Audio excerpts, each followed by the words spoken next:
So ಈ ವಿಡಿಯೋನ ಶುರು ಮಾಡಬೇಕಾದ್ರೇ ನನಗೆ ಯಾವ ಥರ ಮಾತಾಡಬೇಕು ಏನು ಎತ್ತ ಅನ್ನೋದು ಗೊತ್ತಾಗ್ತಾ ಇಲ್ಲ. ಯಾಕೆ ಅಂತಂದರೆ ಇತ್ತೀಚಿನ ದಿನಗಳಲ್ಲಿ ಪೊಲೀಸ್ ಇಲಾಖೆ ಮೇಲೆ ಹೆಂಗಾಗ್ತಿದೆ ಅಂತಂದರೆ ಬರೋ ಎಲ್ಲ ನ್ಯೂಸ್ಗಳು ಕೂಡ ನಮಗೆ ಇಲಾಖೆ ಮೇಲಿದ್ದಂಥ ನಂಬಿಕೆಗಳನ್ನು ಕಳ್ಕೊಳ್ಳೋ ರೀತಿಯೇ ಇದೆ. ಎಕ್ಸಾಂಪಲ್ ಹೇಳೋದಾದರೆ ಬೆಂಗಳೂರಲ್ಲಿ ATM ಕಳ್ಳತನ ನಡೆದಿತ್ತಲ್ಲ, ಅದರಲ್ಲಿ ಪೊಲೀಸ್ ಇನ್ವಾಲ್ವ್ಮೆಂಟು. ದಾವಣಗೆರೆಯಲ್ಲಿ ಚಿನ್ನದ ಅಂಗಡಿ ರಾಬರಿ ಕೇಸು, ಸೊ ಅದರಲ್ಲಿ ಪೊಲೀಸ್ ಇನ್ವಾಲ್ವ್ಮೆಂಟು.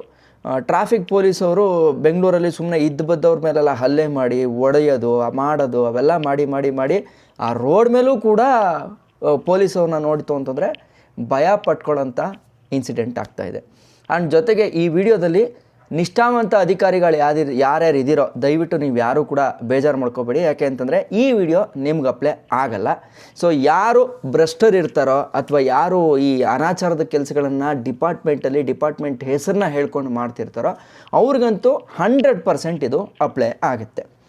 ಯಾಕಪ್ಪ ಈ ವಿಚಾರ ನಾನು ಹೇಳ್ತಾ ಇದ್ದೀನಿ ಅಂತಂದರೆ, ಈಗ ನಾವು ನೋಡ್ದಂಗೆ ಈಗ ನಿನ್ನೆಯಿಂದನೂ ಕೂಡ ಒಂದು ನ್ಯೂಸ್ ಹರಿದಾಡ್ತಾ ಇದೆ. ಸೊ ಅದೇನು ಅಂತಂದರೆ IPS ಅಧಿಕಾರಿ ಆಗಿರ್ತಕ್ಕಂಥ DGP ರ್ಯಾಂಕಲ್ಲಿದ್ದಂಥ ಡಾಕ್ಟರ್ K. ರಾಮಚಂದ್ರ ರಾವ್ ಅವರ ಮೇಲೆ ಒಂದಷ್ಟು ಆರೋಪಗಳು, ಕೆಲವೊಂದು ವಿಡಿಯೋಗಳು ಹರಿದಾಡ್ತಾ ಇದೆ. ಆ ವಿಡಿಯೋದಲ್ಲಿ ಇದ್ದರು ಅನ್ನೋ ಥರ, ಅಂದರೆ ಆ ವಿಡಿಯೋದಲ್ಲಿ ಅವರೇ ಇರೋದು ಅಂತ ಹೇಳಿಕೊಂಡು ಒಂದಷ್ಟು ವಿಡಿಯೋಗಳು ವೈರಲ್ ಆಗ್ತಿದೆ. ಮಾಧ್ಯಮಗಳು ಕೂಡ ಅದನ್ನು ಪ್ರಸಾರ ಮಾಡ್ತಾ ಇದೆ. ಸೋಷಿಯಲ್ ಮೀಡಿಯಾದಲ್ಲಿ ಯದ್ವಾ ತದ್ವಾ ಹರಿದಾಡ್ತಾ ಇದೆ. ನಾನು ಈ ವಿಡಿಯೋನ ಶುರು ಮಾಡೋಕ್ಕಿಂತ ನಾನು ಮುಂಚೆನೇ ಹೇಳ್ಬಿಡ್ತೀನಿ, ಅವರು ಇವಾಗ ಆರೋಪಿ ಅಷ್ಟೇ, ಇನ್ನೂ ಆರೋಪ ಸಾಬೀತು ಆಗಿಲ್ಲ. ಸೊ ಇದನ್ನ ಯಾಕೆ ಹೇಳ್ತಾ ಇದ್ದೀನಿ ಅಂತಂದರೆ, ಇನ್ ಕೇಸ್ ನಾವುಗಳೇನಾದರೂ ಡೈರೆಕ್ಟಾಗಿ ಅವರ ಹೆಸರನ್ನ ಹೇಳಿ ಅವರೇ ಹಿಂಗೆ ಮಾಡಿರ್ಬೋದು ಅಂತೆಲ್ಲ ಹೇಳ್ತು ಅಂತಂದರೆ ನಾಳೆ ದಿನ ವಿಡಿಯೋ ಇಲ್ಲಿ ಕೂತ್ಕೊಂಡು ಮಾತಾಡೋರಿಗೆ ಲೀಗಲ್ ಕಾನ್ಸಿಕ್ವೆನ್ಸಸ್ ಬರೋಂಥ ಪ್ರಾಬ್ಲಮ್ ಇರುತ್ತೆ. ಸೊ ಹಾಗಾಗಿ ನಾವು ಆ ರೀತಿ ಮಾತಾಡೋದು ಬೇಡ. ಬದಲಾಗಿ ಇವತ್ತು ಏನು ನಡೀತಾ ಇದೆ ಈ ಸಮಾಜದಲ್ಲಿ ಅದನ್ನು ಒಂದು ಇನ್ಫಾರ್ಮೇಷನ್ ಥರ ಮಾತಾಡ್ತಾ ಇರೋ ಥರ ಆಗಲಿ ಇದು. ಸೊ ವಿಡಿಯೋ ಶುರು ಮಾಡೋಕ್ಕಿಂತ ಮುಂಚೆ ಯಾರು ಈ ರಾಮಚಂದ್ರ ರಾವ್? ಸೊ ಇವರ ಬಗ್ಗೆ ಇವಾಗ ಆಲ್ಮೋಸ್ಟ್ ಎಲ್ಲ ಕಡೆ ನ್ಯೂಸು ಹರಡ್ತಾ ಇದೆ ಅಂತಂದರೆ ಅವರ ಹಿನ್ನೆಲೆ ಏನು ಅಂತ ತಿಳ್ಕೊಳ್ಳೋಣ. ಆ್ಯಕ್ಚುಲಿ ರಾಮಚಂದ್ರ ರಾವ್ ಅವರು 1993ನೇ ಬ್ಯಾಚ್ನ IPS ಅಧಿಕಾರಿ, ಡೈರೆಕ್ಟರ್ ಆಫ್ ಜನರಲ್ ಪೊಲೀಸ್ ಅಂತಂದರೆ DGP ಪೋಸ್ಟಲ್ಲಿದ್ದರು. ಸಿವಿಲ್ ರೈಟ್ಸ್ ಎನ್ಫೋರ್ಸ್ಮೆಂಟಲ್ಲಿ ಕಾರ್ಯನಿರ್ವಹಿಸ್ತಾ ಇದ್ದರು. ಸೊ ಇವರ ಹಿನ್ನೆಲೆ ಹೇಳ್ತು ಅಂತಂದರೆ ಬೆಳಗಾವಿನಲ್ಲಿ IGP ಆಗಿ ವರ್ಕ್ ಮಾಡಿದರು. ಸೌತರ್ನ್ ರೇಂಜಲ್ಲಿ IGP ಆಗಿ ಅಂದರೆ ಕರ್ನಾಟಕ ಪೊಲೀಸ್ ಹೌಸಿಂಗ್ ಕಾರ್ಪೊರೇಷನ್ನಲ್ಲಿ CMD ಆಗಿ ಕೂಡ ಕೆಲಸ ನಿರ್ವಹಿಸ್ತಾ ಇದ್ದರು. ಈ ರೀತಿ ಸುಮಾರು ಹುದ್ದೆಗಳಲ್ಲಿ, ಅದು ಸಂವೇದನಾಶೀಲ ಹುದ್ದೆಗಳಲ್ಲಿ ಇವರು ಕಾರ್ಯವನ್ನು ನಿರ್ವಹಿಸಿದ್ದಾರೆ. ಇದೇ ಮೇ 2026ಕ್ಕೆ ಇವರ ಒಂದು ರಿಟೈರ್ಮೆಂಟ್ ಇತ್ತು. ಆದರೆ ಈ ಟೈಮಲ್ಲಿ ಈ ಥರದ್ದೊಂದು ವಿಡಿಯೋ ವೈರಲ್ ಆಗಿರೋದು ಮೇ ಬಿ ಅವರ ಒಂದು ಕೆರಿಯರ್ಗೆ ತುಂಬಾ ದೊಡ್ಡ ಪ್ರಾಬ್ಲಮ್ ಆಗುತ್ತೆ. ಅವ್ರು ಹೇಳ್ತಾ ಇದ್ದಾರೆ, ಇದು ನಾನಲ್ಲ, ಇದು AI ಮುಖಾಂತರ ಮಾಡಿರೋದು ಅಂತ. ಆಮೇಲೆ ಹಳೇದು ಅಂತಲೂ ಕೂಡ ಹೇಳ್ತಾರೆ, 8 ವರ್ಷ ಹಳೇದು, ನಾನು ಬೆಳಗಾವಿಲಿ ಇದ್ದಾಗ ಅಂತಲೂ ಕೂಡ ಒಂದಷ್ಟು ನ್ಯೂಸ್ಗಳಲ್ಲಿ ನೋಡಿದೆ. ಇನ್ನೂ ಒಂದಷ್ಟು ಜನ ಹೇಳ್ತಾ ಇರೋದೇನು ಅಂತಂದರೆ, ಇದು ಅವರು ಬೆಳಗಾವಿಲಿ ಇದ್ರಲ್ಲ, ವರ್ಕ್ ಮಾಡ್ತಾ ಇದ್ರಲ್ಲ, ಆ ಟೈಮಲ್ಲಿ ತೆಗ್ದಿದ್ದಂಥ ವಿಡಿಯೋಗಳು ಇವಾಗ ವೈರಲ್ ಆಗ್ತಾ ಇದೆ ಅಂತ. ಸೊ ಈಗ ಇವ್ರ ಮೇಲೆ ಬಂದಿರೋ ಪ್ರಮುಖ ಆರೋಪಗಳೇನು ಅಂತಂದರೆ, ಪೊಲೀಸ್ ಚೇಂಬರ್ ಇದೆ ಯಾಕೆನಾ, ಪೊಲೀಸ್ ಮುಖ್ಯ ಅಧಿಕಾರಿಯ ಒಂದು ಚೇಂಬರ್ ಒಳಗಡೆ ಯೂನಿಫಾರ್ಮ್ ಹಾಕ್ಕೊಂಡು ಹಿಂದ್ಗಡೆ ನಮ್ಮ ಇಂಡಿಯಾದ ಬಾವುಟ ಇದೆ, ಆ ಚೇಂಬರು ಅವೆಲ್ಲ ಆಕ್ಟಿವ್ ಆಗಿದೆ. ಆ ಜಾಗದಲ್ಲಿ ನನಗೆ ಹೇಳೋಕ್ಕೆ ಅಸಹ್ಯ ಆಗ್ತಾ ಇದೆ. ಆ್ಯಕ್ಚುಲಿ ಯಾಕೆ ಅಸಹ್ಯ ಆಗ್ತಾ ಇದೆ, ಹಂಗಾರೆ ನೀನೇನು ಮಾಡಲ್ವಾ ಅಂತಲೂ ಕೂಡ ಕೇಳ್ಬೋದು. ದಯವಿಟ್ಟು ನಾನು ಆ ಥರ ಅಸಹ್ಯ ಅಂತ ಹೇಳ್ತಾ ಇಲ್ಲ. 4 ಗೋಡೆಗಳ ಮಧ್ಯೆ ಎಲ್ರಿಗೂ ಕೂಡ ಬೇಕಾಗಿರೋದೇ ಅದು. ಆದರೆ ನಾನು ನನ್ನ ವೈಯಕ್ತಿಕ ಕೆಲಸಗಳನ್ನು ಎಲ್ಲಿ ಮಾಡ್ತೀನಿ ಅನ್ನೋದು ಮ್ಯಾಟ್ರ್ ಆಗುತ್ತೆ. ಅದು ಇನ್ನೊಬ್ಬರ ಜಾಗದಲ್ಲಿ ಮಾಡ್ತೀನಿ ಅಂದಾಗ, ಅಥವಾ ಅದು ಒಂದು ಸರ್ಕಾರಿ ಕಚೇರಿ ಒಳಗಡೆ ಮಾಡ್ತೀನಿ, ಒಂದು ಚೇಂಬರ್ ಒಳಗಡೆ ಮಾಡ್ತೀನಿ, ಅದು ಒಬ್ಬ ಉನ್ನತ ಅಧಿಕಾರಿಗೆ ಸರ್ಕಾರದ ಸವಲತ್ತುಗಳಲ್ಲಿ ಜನರು ಕಟ್ಟಿರ್ತಕ್ಕಂಥ ಟ್ಯಾಕ್ಸಲ್ಲಿ ಇರೋಂಥ ಜಾಗದಲ್ಲಿ ಲೈಂಗಿಕತೆನ ಅಥವಾ ಸರಸ ಸಲಾಪಗಳನ್ನ ಮಾಡಿದ್ರೆ ಅದನ್ನು ನಾನು ಅಸಹ್ಯ ಅಂತ ಕರಿತೀನಿ. ಈ ಒಂದು ಗುಡಿಸಲೇ ಆಗಲಿ, ನನ್ನ ಜಾಗದಲ್ಲಿ ನನ್ನ ಮನೆಯಲ್ಲಿ ನಾನು ಸರಸ ಸಲಾಪನ ಮಾಡಿದ್ರೆ ಅದನ್ನು ನಾನು ಅಸಹ್ಯ ಅಂತ ಹೇಳಲ್ಲ, ಅದು ಪವಿತ್ರ ಅಂತ ಹೇಳ್ತೀನಿ. ನಿಮ್ಗೆ ಇವಾಗ ಅರ್ಥ ಆಗಿರುತ್ತೆ ನಾನು ಯಾಕೆ ಅಸಹ್ಯ ಅಂತ ಹೇಳಿದೆ ಅಂತ. ಸೊ ನಾನು ಹೇಳಿದ್ರಲ್ಲಿ ತಪ್ಪಿದ್ರೂ ಕೂಡ ನೀವು ಕಮೆಂಟ್ ಮಾಡಿ ತಿಳಿಸಿ. ಸೊ ಈಗ TV ಚಾನಲ್ಗಳಲ್ಲಿ, ಸೋಷಿಯಲ್ ಮೀಡಿಯಾದಲ್ಲಿ ಈ ವಿಡಿಯೋ ಎಲ್ಲ ಹರಿದಾಡ್ತಾ ಇದೆಯಲ್ಲ, ಇದು ಒಂದು ಗೌರ್ನಮೆಂಟ್ನ ಸರ್ವೆಂಟ್ಗೆ, ಅದು ಈ ಥರ ದೊಡ್ಡ ಪೊಸಿಷನಲ್ಲಿದ್ದಂಥ ಒಬ್ಬ ಅಧಿಕಾರಿಗೆ ಆ ಒಂದು ತಕ್ಕವಾದಂಥ ವರ್ತನೆ ಅಲ್ಲ ಅಂತಂದ್ಬಿಟ್ಟು ಎಲ್ಲ ಕಡೆ ಕಮೆಂಟ್ಸ್ಗಳು ಬರ್ತಾ ಇದೆ. ಸೊ ಈ ಘಟನೆ ನಡೆದಿರೋದು ಯಾವ ಊರಲ್ಲಿ ಅಂತ ನೀವು ಕೇಳೋದಾದ್ರೆ, ಕೆಲವೊಬ್ಬರ ಪ್ರಕಾರ ಅಥವಾ ಅವರ ಹೇಳಿಕೆ ಪ್ರಕಾರ ಇದು ಇಲ್ಲಿಯ ವಿಡಿಯೋ ಅಲ್ಲ, ಬೆಳಗಾವಿನಲ್ಲಿ IGP ಆಗಿದ್ದಂಥ ಸಮಯದಲ್ಲಿ ಇದ್ದಂಥ ವಿಡಿಯೋಗಳು, ಅಂದ್ರೆ ಒಂದು 8 ವರ್ಷ ಹಳೆಯದು. ಸೊ ಈ ವಿಡಿಯೋನ ಉದ್ದೇಶಪೂರ್ವಕವಾಗಿ ಮಾಡಿ ವೈರಲ್ ಮಾಡಲಾಗಿದೆ. ಜೊತೆಗೆ ಇದನ್ನ AI ಅಂತಲೂ ಕೂಡ ಹೇಳ್ತಾ ಇದ್ದಾರೆ. ಸೊ ಹಂಗಾಗಿ ತನಿಖೆ ಆಗಬೇಕು, ಆವಾಗಲೇ ನಮಗೆ ಸತ್ಯಾಸತ್ಯತೆ ಏನು ಅನ್ನೋದು ಅರ್ಥ ಆಗುತ್ತೆ. ಒಂದಷ್ಟು ಜನ ಈಗ ಅಲ್ಲಿದ್ದ ಹೆಣ್ಣು ಮಕ್ಕಳನ್ನ ಸಂತ್ರಸ್ತೆಯರು ಅಂತ ಕರಿತಾ ಇದ್ದಾರೆ. ಸೊ ಅಂತಂದ್ರೆ ಒಬ್ಬರಲ್ಲ ಸಂತ್ರಸ್ತೆ ಅಂತಂದರೆ ಅಲ್ಲಿ 3-4 ಜನ ಇದ್ದಾರೆ ಹಂಗೆ ಕಾಣಿಸ್ತಾ ಇದೆ. ಅಂತಂದರೆ ಬೇರೆ ಬೇರೆ ಉಡುಪಲ್ಲಿ ಅಥವಾ ಬೇರೆ ಬೇರೆ ದೇಹ ಶೈಲಿನಲ್ಲಿ ಸುಮಾರು ಹುಡುಗಿರು ಅಥವಾ ಲೇಡೀಸ್ ಬಂದಿರೋದನ್ನ ನಾವೀಗ ಆಲ್ರೆಡಿ ನೋಡಿರ್ತೀವಿ, ನಾನು ನೋಡಿದೆ ಆಯಿತಾ. ಸೊ ಬಟ್ ಫೇಸು ಬ್ಲರ್ ಆಗಿದೆ, ಹೌದು. ಸೊ ಅವರ ಫೇಸ್ ಬ್ಲರ್ ಆಗಿರೋದ್ರಿಂದ ಯಾರು ಅಂತ ಗೊತ್ತಾಗಲ್ಲ. ಬಟ್ ಇವರ ಫೇಸು ಸಿಮಿಲರ್ ಅನ್ನೋ ಥರ ಕಾಣಿಸ್ತಾ ಇದೆ. ಬಟ್ ತನಿಖೆ ಬಂದ ಮೇಲೇ ಹೇಳೋಕ್ಕಾಗತ್ತೆ ಅವರ ಅಲ್ವಾ ಅಂತ. ಆ ಮಹಿಳೆಯರೆಲ್ಲರೂ ಕೂಡ ಸಂತ್ರಸ್ತೆಯರ ಅನ್ನೋದು ನಮಗೊಂದು ದೊಡ್ಡ ಪ್ರಶ್ನೆ. ಕಾನೂನು ಪ್ರಕಾರ ಒಂದು ವಿಡಿಯೋದಲ್ಲಿ ಒಂದು ಮಹಿಳೆ ಕಾಣಿಸ್ಕೊಂಡ್ರೆ ಅವರು ತಕ್ಷಣ ಸಂತ್ರಸ್ತೆ ಆಗಕ್ಕೆ ಬರಲ್ಲ. ಸಂತ್ರಸ್ತೆ ಅಂತಂದ್ರೆ ಯಾರು ಗೊತ್ತಾ? ಯಾರನ್ನಾದ್ರೂ ಬಲವಂತವಾಗಿ ಅಥವಾ ಬೆದರಿಕೆ ಹೊಟ್ಟಿ ಅಥವಾ ಅಧಿಕಾರದ ದುರುಪಯೋಗವನ್ನ ಮಾಡಿಕೊಂಡು ಒಪ್ಪಿಗೆ ಇಲ್ಲದೆ ಒಂದಷ್ಟು ಈ ಥರ ಬಲಾತ್ಕಾರ ಅಥವಾ ಈ ಥರ ಅವ್ರುಗಳನ್ನ ಫೋರ್ಸ್ ಮಾಡಿ ಏನಾದರೂ ಅವ್ರನ್ನ ಮಾಡಿಸೋ ಥರ ಮಾಡಿದ್ರೆ ಮಾತ್ರ ಅವ್ರನ್ನ ಸಂತ್ರಸ್ತೆಯರು ಅಂತ ಕರೀತಾರೆ. ಈಗ ಯಾರೋ ಒಬ್ರು ದೊಡ್ಡ ಅಧಿಕಾರಿಲಿದ್ದಾರೆ ಅಥವಾ ಒಂದು ಉನ್ನತ ಸ್ಥಾನದಲ್ಲಿದ್ದಾರೆ ಅಥವಾ ಸೆಲೆಬ್ರಿಟಿ ಇದ್ದಾರೆ ಅಂತ ಅಂದ್ಬಿಟ್ಟು ಅವ್ರ ಹತ್ರ ನಗ್ನಗ್ತಾ ಹೋಗಿ ಅವ್ರ ಹತ್ರ ಈ ಥರ ಎಲ್ಲ ಆಗಿ ನಾಳೆ ದಿನ ನಾನು ಸಂತ್ರಸ್ತೆ ಅಂತಂದರೆ ಅದು ಸಂತ್ರಸ್ತೆ ಲೆಕ್ಕಕ್ಕೆ ಬರಲ್ಲ.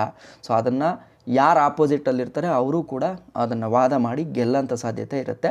ಬಟ್ ಸಂಭವ ಏನು ಗೊತ್ತಾ, ಪ್ರೈಮಾ ಫೇಸಿನ ನೋಡಬೇಕಾಗತ್ತೆ, ಅದು ಸಾಬೀತಾದರೆ ಮಾತ್ರ ಇವ್ರನ್ನ ಹೇಳಬೇಕಾಗತ್ತೆ. ಈಗ ಪ್ರಾಬ್ಲಮ್ಮು ಇವರು ಸಂತ್ರಸ್ತೆನಾರು ಆಗಲಿ ಅವ್ರ ಅಧಿಕಾರಿನಾರು ಆಗಲಿ, ಇನ್ ಕೇಸ್ ಈ ಒಂದು ದೃಶ್ಯಾವಳಿಗಳು ಸತ್ಯ ಅಂತ ಇದ್ದರೆ ನನ್ನ ಒಂದು ಆ್ಯಂಗಲಿಂದ ಹೇಳ್ತೀನಿ, ಈ ಅಮ್ಮ ಮಾಡಿರೋದು ತಪ್ಪು, ಈ ಅಧಿಕಾರಿ ಮಾಡಿರೋದು ತಪ್ಪು. ಯಾಕೆ ಅಂತ ಹೇಳಿ ಫಸ್ಟೇ ಹೇಳ್ದಂಗೆ ಅವ್ರವ್ರ ಮನೇಲಿ ಮಾಡ್ಕೊಂಡಿದ್ದರೆ ನಮ್ಗೆ ಯಾರಿಗೂ ತೊಂದರೆ ಆಯ್ತಾ ಇರಲಿಲ್ಲ. ಇವರು ಬಂದು ನಾವು ದುಡ್ಡು ಕಟ್ಟಿರೋ ಟ್ಯಾಕ್ಸಲ್ಲಿ ಒಂದು ಆಫೀಸ್ನ ಮಾಡಿದೆ ಗೌರ್ಮೆಂಟು, ಆ ಗೌರ್ನಮೆಂಟ್ ಆಫೀಸ್ ಅಂತಂದರೆ ನಮ್ದ್ರಲ್ಲಿ ಮಾಡಿದಾರಲ್ಲ ಅದಕ್ಕೆ ತಪ್ಪು ಅಂತ ಹೇಳ್ತೀನಿ. ಅದೇ ನಾನು ಹೇಳಿದ್ನಲ್ಲ, ಈಗ ಸಮಸ್ಯೆ ಆಗಿರೋದೇ ಅದು. ಒಂದು ಸರ್ಕಾರಿ ಕಚೇರಿ ಅಥವಾ ಒಂದು ಸರ್ಕಾರಿ ಸಮಯ, ನಾವೆಲ್ಲ ದುಡ್ಡು ಕೊಟ್ಟು ಅವ್ರಿಗೆ ನಮಗೋಸ್ಕರ ಒಂದು ಡ್ಯೂಟಿ ಮಾಡಿ ಅಂತಂದ್ಬಿಟ್ಟು ಅಲ್ಲಿಗೆ ಆ ಚೇಂಬರೆಲ್ಲ ಮಾಡಿ ಕಳಿಸಿರೋದು. ಆದರೆ ಇವರು ಏನು ಮಾಡ್ತಾ ಇದ್ದಾರೆ ದೇವ್ರಿಗೆ ಗೊತ್ತು. ನೀವು ಯಾವ್ದಾದ್ರು ಒಂದು ದೊಡ್ಡ ಆಫೀಸರ್ನ ಮೀಟ್ ಮಾಡಬೇಕು ಅಂತಂದ್ಬಿಟ್ಟು ಯಾವ್ದಾದ್ರು ಗೌರ್ಮೆಂಟ್ ಅಫಿಷಿಯಲ್ ಇರೋ ಜಾಗಗಳಿಗೆ ಹೋಗಿ ಎಷ್ಟು ಕಾಯಿಸ್ತಾರೆ ಅಂತಂದರೆ, ಇರೋ ಬರೋರೆಲ್ಲ ಸಾಹೇಬ್ರು ಹಂಗೆ, ಸಾಹೇಬ್ರು ಇದು ಮಾಡಿದ್ದಾರೆ, ಸಾಹೇಬ್ರು ಮೀಟಿಂಗ್ ಹೋಗಿದ್ದಾರೆ, ಸಾಹೇಬ್ರು ಬ್ಯುಸಿ, ಬರೀ ಬಿಲ್ಡಪ್ಗಳೇ ಕೊಡೋದು. ಬಿಲ್ಡಪ್ ಹೆಂಗೆ ಕೊಡ್ತಾರೆ ಅಂತಂದರೆ ಕೊನೆಗೆ ನಮ್ಗೆ ಅರ್ಥ ಆಗ್ತಾ ಇದೆ, ಸಾಹೇಬ್ರುಗಳು ಹಿಂಗೂ ಮಾಡ್ತಾರೆ ಕೆಲಸ, ಈ ಥರನೂ ಇದೆಯಾ ಅನ್ನೋ ಥರ ಬೇಜಾರಾಗುತ್ತೆ ಲಿಟ್ರಲಿ. ಸೊ ಇದು ಎಷ್ಟು ಜನಕ್ಕೆ ಎಕ್ಸ್ಪೀರಿಯೆನ್ಸ್ ಆಗಿದೆ ದೊಡ್ಡ ದೊಡ್ಡ ಆಫೀಸ್ಗಳಿಗೆ ಹೋದಾಗ ಈ ಥರ ತೊಂದರೆ ಆಗಿದೆ ಅನ್ನೋದನ್ನ ದಯವಿಟ್ಟು ಕಾಮೆಂಟ್ ಮಾಡಿ ತಿಳಿಸಿ. ಮಹಿಳೆಯರು ಒಪ್ಪಿಗೆಯಿಂದ ಮಾಡಿದ್ರೂ ಕೂಡ ಅವರು ಸಾರ್ವಜನಿಕ ಸಮಯದಲ್ಲಿ ಅಥವಾ ಸಾರ್ವಜನಿಕ ಒಂದು ಆಫೀಸಲ್ಲಿ ಮಾಡಿರೋದ್ರಿಂದ ಇವನ್ ಅವ್ರಿಗೂ ಕೂಡ ತೊಂದರೆ ಆಗುತ್ತೆ.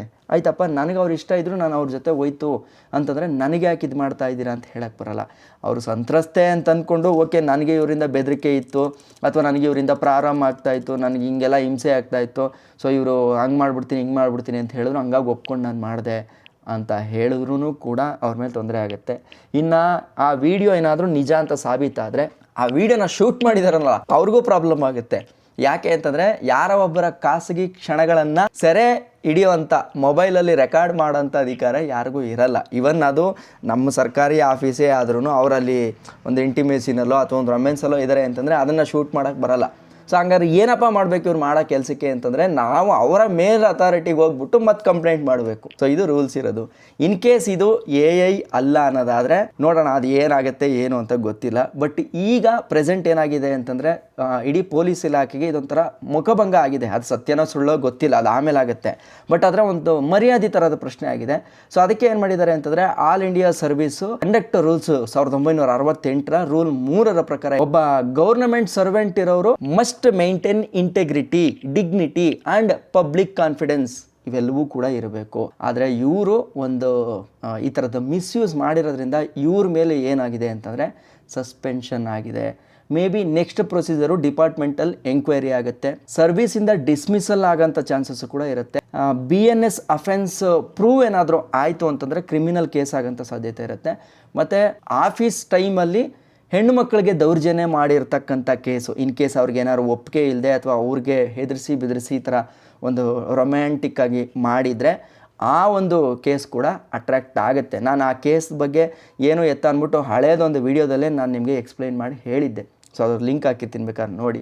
ಸೊ ಇನ್ನು ಪೆನ್ಷನ್ನು ಮತ್ತು ಈ ರಿಟೈರ್ಮೆಂಟ್ ಬೆನಿಫಿಟ್ಸ್ ಏನಿತ್ತು, ಈಗ ಮೇ 26ಕ್ಕೆ ಇವರು ರಿಟೈರ್ಡ್ ಆಗಬೇಕಾಗಿತ್ತಲ್ಲ, ಅದ್ರ ಮೇಲೂ ಕೂಡ ಎಫೆಕ್ಟ್ ಆಗೋಂಥ ಸಾಧ್ಯತೆ ಇರುತ್ತೆ. ನನ್ನ ಒಂದು ಫೈನಲ್ ಕನ್ಕ್ಲೂಷನ್ ಏನಪ್ಪ ಅಂತಂದರೆ, ಈ ಥರದ ಸರ್ಕಾರಿ ಆಫೀಸ್ಗಳಲ್ಲಿ ಇದು ಸತ್ಯನ ಸುಳ್ಳ ಬಿಟ್ಟಾಕಿ, ಆದರೆ ನಾವು ಟ್ಯಾಕ್ಸ್ ಕಟ್ಟಂಥ ದುಡ್ಡಲ್ಲಿ ನಮ್ಮ ಹಣನ ಬಳಸ್ಕೊಂಡು ಒಂದು ಆಫೀಸ್ ನಡೀತಾ ಇರುತ್ತೆ. ಇಡೀ ಗೌರ್ನಮೆಂಟ್ ನಡೀತಾ ಇರೋದೇ ನಮ್ಮಿಂದ.